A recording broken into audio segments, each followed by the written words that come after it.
My parents nearly forced me into an arranged marriage that would have ruined my freedom.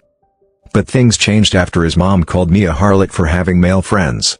I took 1 week to pray about marrying him. In that time, I found the man who would rescue me from everything. In the world I grew up in, a daughter's worth was measured by how quietly and efficiently she could serve. As the oldest girl in the family, I didn't have a childhood like the ones you see in books or movies. I didn't have sleepovers, hobbies, or dreams of what I wanted to be. I had duties. From the moment I woke up to the moment I collapsed into bed, I was expected to keep everything in the house running, without complaint, without recognition, and without rest. I planned every single meal down to the last ingredient. Breakfast, lunch, and dinner were my domain. I cooked for a household of 10 like it was second nature, even when I was still barely a teenager. I homeschooled my younger siblings, keeping them on track while quietly struggling to teach myself high school material in the cracks of the day. Between scrubbing dishes, folding laundry, and wiping counters for the 100th time. There was no room for mistakes. No one asked me how I was doing. No one paused to check if I was tired or overwhelmed. I was expected to carry it all and carry it silently. I was the backbone of the home, its invisible engine. I wasn't just their daughter. I was the cook, the housekeeper, the babysitter, the emotional sponge. I had responsibilities that rivaled those of a grown adult, but without the freedom or dignity of one. I remember once, when I was around 15, I had a stomach bug so bad I could barely stand. But the meals still had to be made. The toddlers still had to be taught. The house still needed to be spotless. So I dragged myself from task to task, dizzy and shaking, because rest wasn't an option unless someone else granted it. And no one did. They told me I was loved. That I was cherished. That I was being prepared for a life of purpose. But what I really was exhausted. And invisible. I was the shadow behind the scenes, holding everyone else up, while slowly fading away. I didn't even know I had rights. To me, the law was some distant thing for people who didn't live in the faith. My parents drilled into me every day that until they gave me away to a husband, I was still under their authority and expected to obey them. They were, after all, the mouthpieces of God in my life. That's what I believed. That's what I lived. Then one day, my mother sat me down with a glowing smile on her face. She told me they had received a phone call from another family in our church. Their eldest son, let's call him Frank, had noticed me and wanted permission to court me. Of course, in our world, that meant the parents talked first. The potential couple had almost no say in the matter. They'd consult us only after the arrangements were already halfway made. It wasn't about whether we were compatible. It was about whether our families agreed. My mom looked so proud. She practically radiated joy as she shared the news, as though getting chosen was the highest achievement of a young woman's life. I, on the other hand, felt like I had been handed a box of weights. Heavy, suffocating weights. I paused, then told her I didn't want to do it. Her smile disappeared so fast it felt like I'd slammed a door on her. What? Why? She gasped. I gave her my reasons, valid ones. I barely knew Frank. I didn't like the way his family carried themselves. I didn't want to be handed off like a parcel. But she wasn't having it. She accused me of resisting God's will, told me I was standing in the way of divine plans. I was a good girl. Obedient. Trained from birth to suppress my instincts. So I relented. I said yes. The next couple of weeks were a montage of awkwardness. Our families met often. Frank and I were never alone. We always had a parent, sibling, or random child trailing us. We weren't allowed to get to know each other. It felt more like a job interview conducted in a crowded break room. I tried to make the best of it. I cracked jokes, tried to engage people in conversation, but it didn't land. Frank's mom in particular seemed to despise me. We don't believe in practical jokes, she once snapped at me after I told a lighthearted story about something funny my younger sibling had done. So we're not impressed by that story. I wasn't trying to impress anyone, I mumbled. Feel free to talk about anything you want. No one did. Another time, it was just me and his mother sitting in their living room, and she told me, I only had 2 requirements for the girl Frank would choose. That she came from a good family, and that she knew her Bible. You have both of those. So I'm not going to say anything. She said it like it was a compliment. It didn't feel like one. Somewhere deep inside, I felt humiliated. Like I was being judged for a prize I hadn't even entered to win. Who was courting whom, exactly? Then came a twist. I got a job offer from our church. They wanted me to be the receptionist. It felt like a dream come true. It meant freedom. A tiny sliver of the world outside. I was giddy. But then my parents told me that Frank's parents had called again. They said their family didn't approve of women working outside the home. That I shouldn't accept the job. In our belief system, whether or not a woman could work depended on her father or her husband. Before marriage, it was up to her father. After marriage, her husband. My dad had said yes. But apparently Frank's family believed that since he was courting me, he already had some say.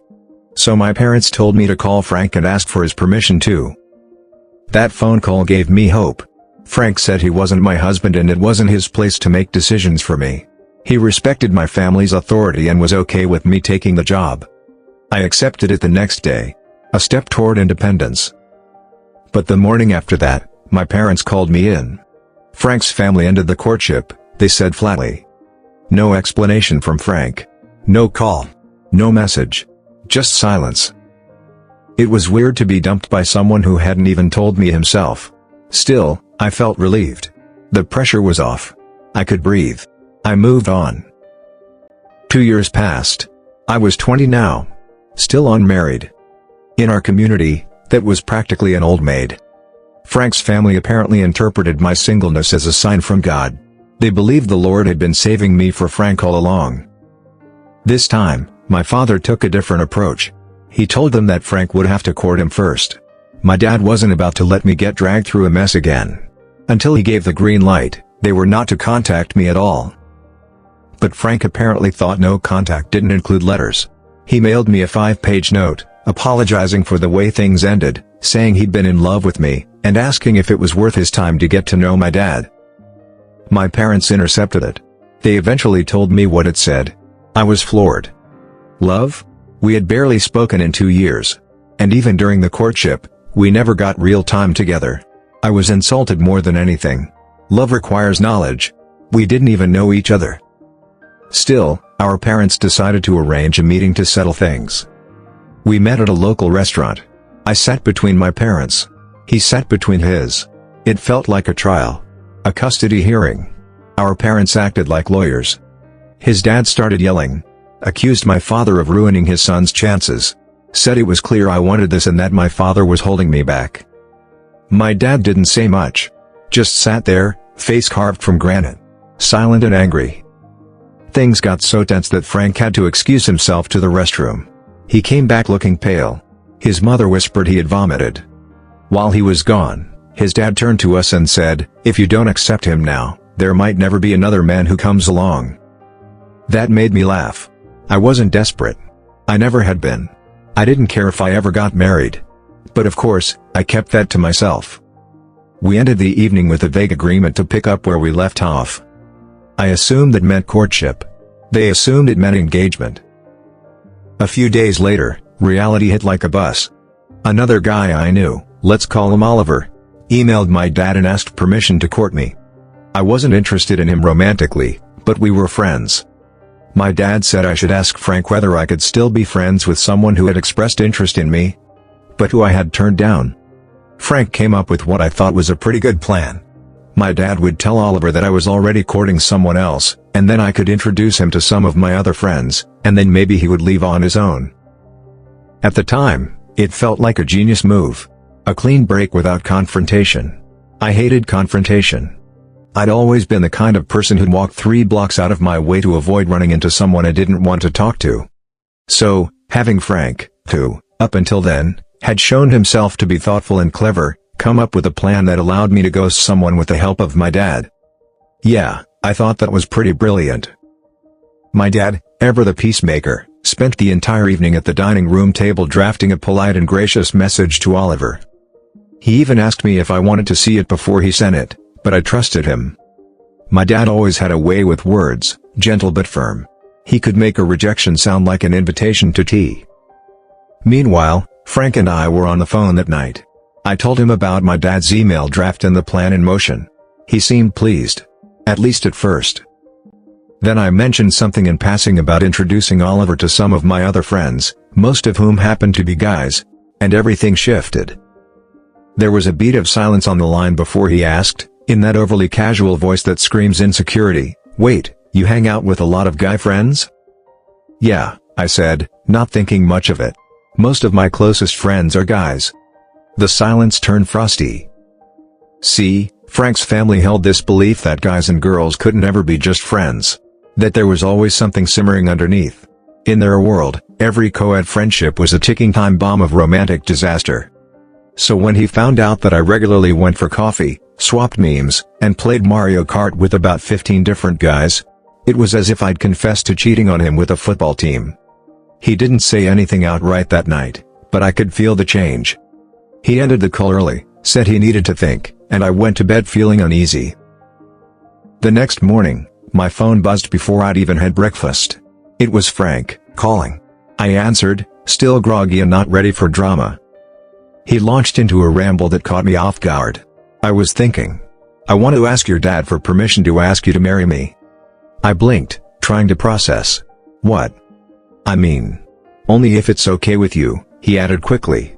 "Like, I'd ask your permission to ask your dad's permission to ask you. You know, just formalizing things." It was 7 days. 7. We'd known each other a little longer, sure, but the courtship had officially begun just a week ago. I hadn't even figured out if I liked him or just liked the attention. And now he wanted me to be his fiancé in all but name? I tried to keep my voice calm. "Frank, that's sweet, I think.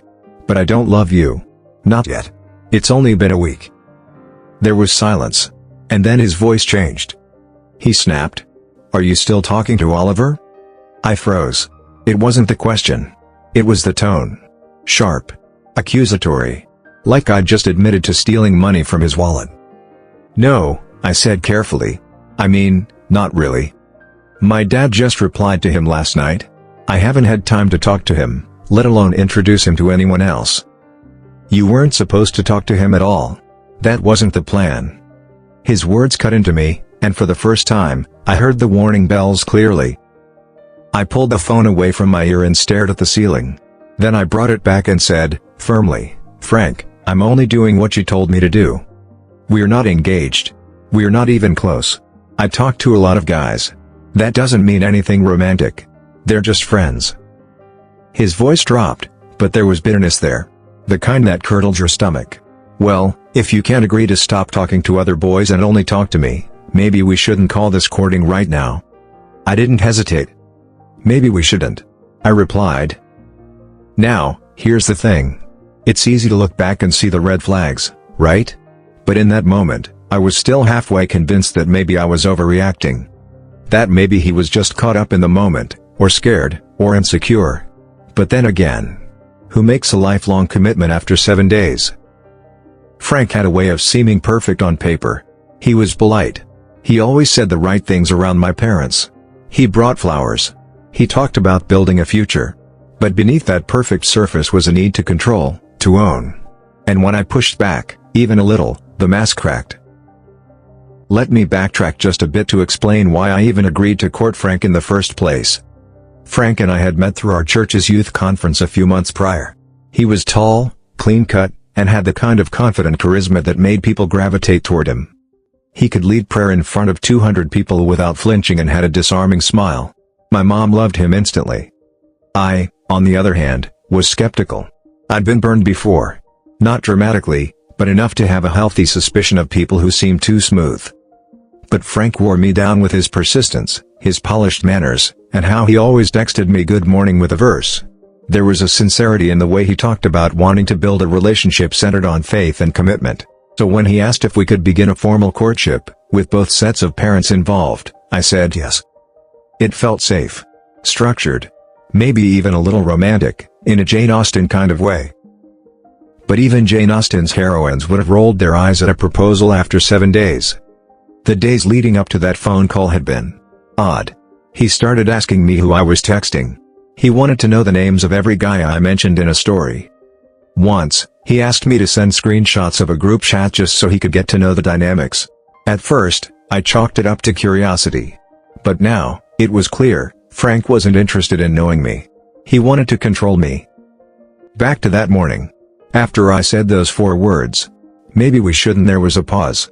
A long, pregnant pause, like he hadn't expected me to push back. And maybe he hadn't. He was used to people agreeing with him. He'd always been the golden boy. The youth leader. The one moms wanted their daughters to marry. But I wasn't that girl. I wasn't a project or a prize.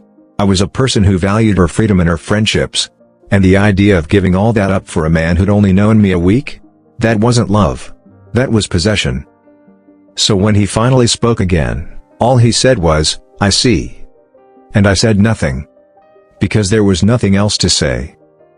We agreed that I would take a week to think about it and call him when I had made my decision. Marry him and forsake all the male friends I had known since I was little, or cut off the relationship for the second time. I told my parents what happened, hoping for comfort or guidance. Instead, I got scripture. My dad was adamant. He said Frank was a good Christian man, and if I rejected him, I was rejecting God's plan.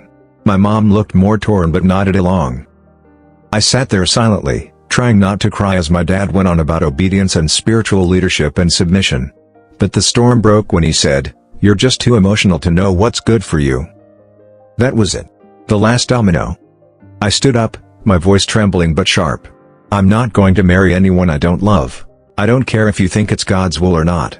It sure doesn't feel like love to me." The room fell silent. My dad's face hardened. He opened his mouth but my mom quickly stepped in. "Go to your room," she said gently but firmly. "We can talk about this later. You have a week." I ran upstairs, shut my door, and curled into a ball on my bed. I wanted so badly to please them, to be that perfect daughter who followed the path they carved. But that path led to a life where I would have to bury parts of myself just to make other people comfortable. A life where I would never again sit across from my guy friends laughing about memes or arguing about movies, because someone else's insecurity wouldn't allow it. The only reason I was even considering marrying Frank was because my parents said it was God's will. I had spent so many years trying to do what God said, believing that meant doing what they said. But how could God want me to be miserable? Frank's world was a tighter box than even the one I had grown up in. His family treated boys and girls like ticking time bombs around each other. There was no space for trust, for individuality. There was no room for me. I laid there thinking about my childhood best friend, Jeremy, who had given me a Buzz Lightyear lunchbox in 3rd grade because he knew mine had broken. Or about Eli, who taught me how to skateboard even though I fell and scraped my knee so many times he joked I was trying to donate blood to the asphalt. These friendships were real. Pure. Platonic. I wasn't going to erase them for a boy I barely knew. About an hour later, my phone buzzed. 2 missed calls from Frank's mom. Voicemail notifications blinking like warning lights. I ignored them. I wasn't ready to talk to her of all people. Then my little brother knocked. "Hey, Mom says it's for you," he said, holding out the house phone with a grimace. "It's Frank's mom." I hesitated, then took it. "Hello?" "Young lady," came the cold voice of a woman who had clearly rehearsed every word she was about to say. "I am calling because Frank is heartbroken. Absolutely heartbroken. He couldn't even go to work today. He's sick over this." I took a breath, trying to remain calm. "I'm sorry he's upset, but you cheated on him." I blinked. "What? We weren't even engaged. I talked to other people. That's not cheating." "Don't you dare justify it," she snapped. "You're in a relationship with every boy you speak to. That's how emotions work. Girls shouldn't be friends with boys, and you know that." "No," I said, standing up and pacing. "I don't know that. That's your opinion. I've had guy friends my whole life. That doesn't mean anything romantic." She scoffed. "Between boys and girls, there's no such thing as just friends. My husband is my best friend, and I would never talk to other men. Neither would your mother." I felt my temper spike, but I steadied my voice. "Oh yes she would. She talks to other men all the time. She's friends with lots of people." There was a pause. Then, the sharp inhale of a woman scandalized. "Well, I'm shocked. I honestly thought better of her than that." She then demanded to know why I needed 7 days to pray about whether or not to marry her son. "God doesn't take that long to answer prayer," she barked over the phone, her voice shrill with judgment. "It sounds like you already know how you feel and you're just too scared to say it. It should take a day or 2 at the most." My hand tightened around the phone. I felt a flush creep up my neck, that mix of shame and fury that comes when you're being accused of something that doesn't even make sense. I could hear the sound of dishes clinking downstairs as my siblings cleaned up from dinner, the world moving along like nothing had happened, while my own tiny universe spun out. "Look," I said, trying to keep my voice from trembling, "your son agreed to let me have a week. If he can't do that, then the answer is no." She backpedaled, slightly, in that patronizing way that made my blood boil. "Well, let's not be too hasty," she said. Hasty? I wanted 7 days to think about a life-altering decision. How was that hasty? "I'll talk to Frank and his father," she said. "We'll see what they want to do."